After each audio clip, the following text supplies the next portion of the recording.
Dans cet exercice, on nous donne deux séries statistiques résumées sous la forme de tableaux et on nous demande pour chacune d'entre elles de calculer l'écart type. Alors, la méthode va être assez similaire. Tout d'abord, ce qu'il va falloir faire, c'est déterminer la moyenne. Donc pour la première, la moyenne, on fait 6 fois 1 plus 9 fois 2 plus 5 fois 3, le tout divisé par 6 plus 9 plus 5, ce qui nous donne une moyenne de 1,8. Ensuite, pour calculer l'écart type, on applique la formule. Ça nous donne donc sigma qui est égal à racine carrée de 6 fois 1 moins 1,8 au carré, plus 9 fois 2 moins 1,8 au carré, plus 5 fois 3 moins 1,8 au carré, le tout divisé par 6 plus 9 plus 5. Donc on va commencer par calculer ce qu'il y a à l'intérieur de chacune des parenthèses, ainsi que l'effectif total. On obtient alors racine carrée de 6 fois moins 0,8 au carré, plus 9 fois 0,2 au carré, plus 5 fois 1,2 au carré, divisé par 20. On calcule ensuite les carrés, ça nous donne racine carrée de 6 fois 0,64, plus 9 fois 0,04, plus 5 fois 1,44, le tout divisé par 20. Donc on a racine carrée de 11,4 sur 20, ce qui fait racine carrée de 0,57, qui est à peu près égal à 0,75. Pour la deuxième série, la moyenne est de 2 fois 1 plus 3 fois 3 plus 1 fois 4 plus 4 fois 5, divisé par 2 plus 3 plus 1 plus 4, ce qui nous fait 3,5. Encore une fois, on applique la formule pour déterminer l'écart type.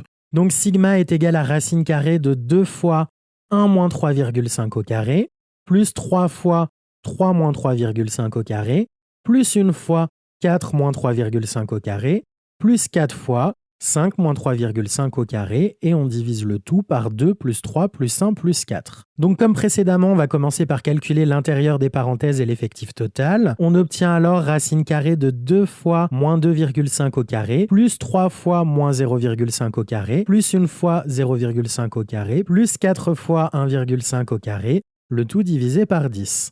On calcule ensuite les carrés, ça nous donne racine carrée de 2 fois 6,25, plus 3 fois 0,25, plus une fois 0,25, plus 4 fois 2,25 divisé par 10. Donc on a racine carrée de 22,5 divisé par 10, ce qui fait racine carrée de 2,25 qui est égal à 1,5.